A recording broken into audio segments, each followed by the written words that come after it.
नमस्कार दर्शकों, मैं हूं आपके साथ माधुरी बंसल और आप देख रहे हैं सिटी नेटवर्क का मथुरा हलचल। और आइए रुक करते हैं आज की खास कुछ खबरों की। मथुरा ध्रुवघाट शमशान स्थल संचालन समिति के तत्वाधान में सोमवार को विद्युत एवं गैस शवदाह का लोकार्पण एवं उद्घाटन समारोह आयोजित किया गया, जिसमें मथुरा वृंदावन नगर निगम के महापौर विनोद अग्रवाल एवं श्री कृष्ण जन्मभूमि सेवा संस्थान के सचिव कपिल शर्मा ने कर कमलों के द्वारा फीता काट का उद्घाटन किया। अब मथुरा के ध्रुवघाट पर बहुप्रतीक्षित विद्युत एवं गैस शवदाह गृह का संचालन हो गया है।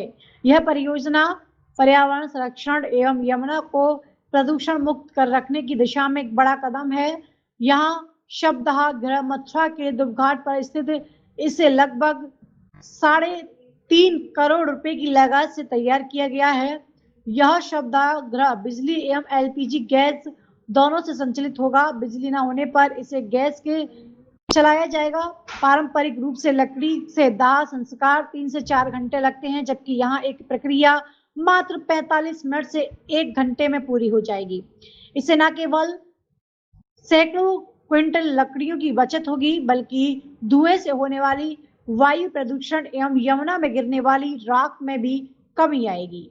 दिलचस्प वाली बात तो यह है कि इस परियोजना की शुरुआत 1990 के दशक में हुई थी, लेकिन बजट एवं अन्य तकनीकों के कारण यह करीब 30 साल तक अधूरी पड़ी रही। 2020 में इसका काम दोबारा से तेजी से शुरू हुआ और 2026 की शुरुआत के परीक्षण के बाद इसे पूरी तरह जनता के लिए खोल दिया गया है। किया गया है, क्या कहेंगे, किस तरीके की इसमें सुविधाएं रहेंगी और किस तरीके से संचालित रहेगी? राज्य स्मार्ट सिटी योजना के अंतर्गत उत्तर प्रदेश के सभी नगर निगमों में विद्युत शवदाह गृह की स्थापना का संकल्प प्रदेश सरकार के द्वारा लिया गया है। इसी के अंतर्गत मथुरा वृंदावन विकास प्राधिकरण के द्वारा लगभग 3.5 करोड़ की अवस्थापना निधि के द्वारा इस प्रोजेक्ट का निर्माण किया गया। इस प्रोजेक्ट का उद्देश्य पर्यावरण को संरक्षित रखना है, जिसमें हमारे पेड़ों का कटान कम हो और इसके अतिरिक्त हमारी नदियाँ भी जो हमारी माँ के समान स्वरूप में होती है हम भारतीयों की, वह भी संरक्षित रहे, निर्मल रहे, पावन रहे, पवित्र रहे। क्योंकि अभी जो कालांतर से व्यवस्था चली आ रही थी उसमें शवदाह का कार्यक्रम लकड़ियों के माध्यम से किया जाता था, जिसके कारण बड़ी मात्रा में पेड़ों का कटान करना पड़ता था। विद्युत शवदाह गृह क्योंकि आधुनिक पद्धति है और सनातन संस्कृति में अग्नि के द्वारा हिंदू संस्कृति का, हिंदू मानव का संस्कार किया जाता है। तो इसके लिए इस आधुनिक विद्युत शवदाह गृह का निर्माण यहाँ मथुरा में किया गया। आज उसका लोकार्पण किया गया है। सब्स्टिट्यूट के रूप में इसमें गैस की भी व्यवस्था और जनरेटर की व्यवस्था की गई है। इसके संचालन के लिए नगर निगम सहित अनेक समाज सेवी संस्थाओं ने अपना योगदान देने का भरोसा जताया है। मैं आपके माध्यम से सभी का आभार व्यक्त करूंगा और जो झिझक अभी विद्युत शवदाह गृह के माध्यम से शवदाह की है लोगों में, निश्चित रूप से वह कम होगी, क्योंकि हमारे आसपास जो बड़े नगर हैं, मेट्रोज हैं, उन मेट्रोज में लगभग पूर्ण रूप से विद्युत शवदाह गृह के माध्यम से ही मनुष्य के शरीर का मृत्यु उपरांत दहन संस्कार किया जाता है। अभी हमारा नगर 3 टियर सिटी है। लोगों की जागरूकता इस विषय में थोड़ी सी होना बाकी है। जागरूकता बढ़ेगी और हम अपने पर्यावरण को संरक्षित करने में और अधिक सफल होंगे।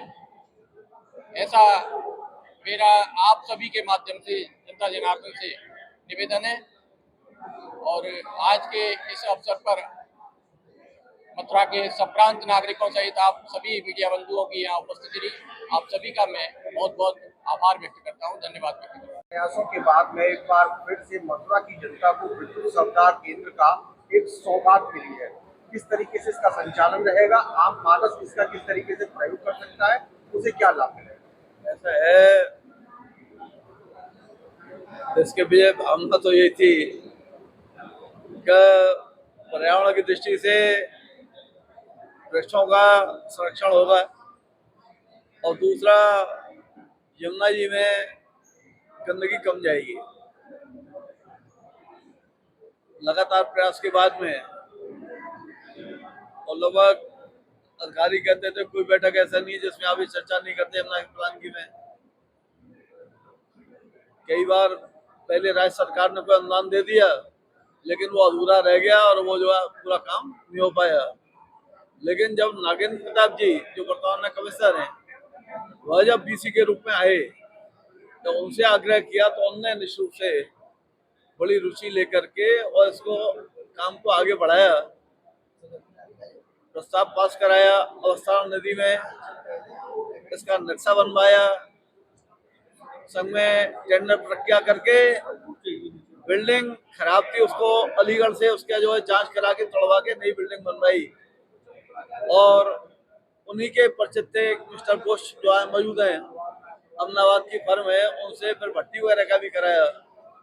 तो ये सब बन के खड़ा हुआ। प्रॉब्लम ये थी अब बन गया चले कैसे, तो फिर मीटिंग हुई और फिर तय किया गया कि जो हमारी समिति इस पार और उस पार संचालन करती है उसी समिति को इसका संचालन सौंपा जाए। निश्चित से वह संचालन हमारी समिति ने स्वीकार किया है और इसमें बहुत बड़ा योगदान जो है नगर निगम मथुरा वृंदावन का भी है। संचालन में 1 लाख रुपया महीने वो इसकी कर्मचारी व्यवस्था कर देंगे, 2 कर्मचारी भी हैं, बिजली का बिल भी उन्हीं के नाम से है और समय समय पे मेंटेनेंस समय की आवश्यकता पड़ेगी तो उन्हें जो है जो हमारा एग्रीमेंट होगा उसमें सहयोग करेंगे। तो बहुत बड़ी यदि भूमिका इसमें है चलाने में। मेरा धर्मपाल जनता से प्रार्थना है कि मुश्किल से आधी किलो अवशेष बचता है, उसको भी यह यमुना जो है भेंट किया जाएगा तो न कोई गंदगी होगी और पूरा संस्कार होगा। हम ऊपर देखते हैं बहुत से लोग चालू चिता करके छोड़ के चले जाते हैं, कुछ अवशेष होते हैं, कोई अवशेष रह जाते हैं, दुर्भाग्य से वो फिर यमुना जी में जाते हैं। तो इन सब चीजों से मुक्ति मिलेगी और हम कृष्ण ट्रस्ट के माध्यम से जितने भी ऐसी पोस्टमार्टम जो बॉडी आती थी उनका निःशुल्क संस्कार कर ही रहे 25 साल से, तो वो तो हम बराबर करते ही रहेंगे। लेकिन और भी लोग अभी भी अब देखिए कि हम जब से ट्रायल चालू हुआ है रोज संस्कार कर रहे हैं यहाँ, लेकिन और लोग भी आने लगे हैं। जैसा हमको भी जो है ये संस्कार यहाँ करने की अनुमति दी जाए, तो चूंकि आज घोषणा हो गई है तो हमने आगरा वगैरह देखा, दिल्ली जाकर के देखा, आज बहुत से लोग जो है प्राथमिकता पे विद्युत सत्याग्रह को पसंद करते हैं और संस्कार भी पूरा होता है और समय भी कम लगता है और पूरा वैदिक विधान से कपाल वगैरह की व्यवस्था हमने सब कराई है। तो ऐसा नहीं है कि कोई संस्कार इसमें नहीं होगा या यमुना जी में अवशेष नहीं आएंगे, ऐसा कुछ भी इसमें नहीं है। तो निश्चित रूप से यह मथुरा की धर्मपाल जनता की एक सेवा करने का प्रयास है। हमारे दोनों स्मशान घाट हैं, इसमें भी बहुत बड़ा योगदान धर्मपाल जनता का ही है, उनके सहयोग से ही चल रहा है। तो और धनी मानी लोग और क्या हम अच्छी ऐसे सुझाव दें कि हम सबसे बुरे समय लोग आदमी यहाँ आते हैं, कोई भी परिवार आता है सबसे बुरा जो कष्ट का समय होता है उसको हम और क्या सुविधा दे सकते हैं, उनके सुझाव होंगे उसके अनुरूप सुविधा खड़ी करने का प्रयास करेंगे। जय श्री यमुना जी, जय भारत। लगभग 1800 वर्ग मीटर कवर्ड क्षेत्रफल में इसका निर्माण हुआ है। नमामि गंगे परियोजना के तहत मथुरा वृंदावन विकास प्राधिकरण द्वारा लगभग 3.5 करोड़ रुपए से इसका निर्माण हुआ है। इसमें 2 भट्टियों की व्यवस्था है, एक साथ हम 2 भट्टियां चला सकते हैं, जिसमें गैस की भी व्यवस्था है बिजली की व्यवस्था है और आवश्यकता पड़ने पर जनरेटर भी हमारे पास है। हम जनरेटर के माध्यम से भी शवों का विसर्जन कर सकते हैं। इसमें पॉल्यूशन जीरो है, बिल्कुल पॉल्यूशन नाम की चीज नहीं है। और एक बॉडी को डिस्ट्रॉय करने में हमें 1 घंटे का समय इस शवदाह में लगता है। पूरी तरह से धार्मिक मान्यताओं से परिपूर्ण और जैसी जन भावना रहती है, जैसी भ्रांतियां हैं कि इसमें कपाल क्रिया नहीं होगी या जो वैदिक रीति रिवाज है उनका पालन नहीं किया जाएगा, ये बिल्कुल निराधार है। आप लोगों के माध्यम से मैं सभी जनमानस को आगाह कर रहा हूँ कि हमारे यहाँ पूर्ण विधि विधान और रीति रिवाजों के साथ शव का अंतिम संस्कार होता है। यहाँ कपाल क्रिया की भी व्यवस्था है, यहाँ मुखाग्नि देने की भी व्यवस्था है। अन्य वैदिक क्रियाएं जो होती हैं उन सबका पालन विद्वान पंडित जी द्वारा यहाँ कराया जाता है। चूंकि समिति द्वारा पंडित की भी व्यवस्था यहाँ की गई है, तो निसंदेह लोगों को जागरूक होना चाहिए।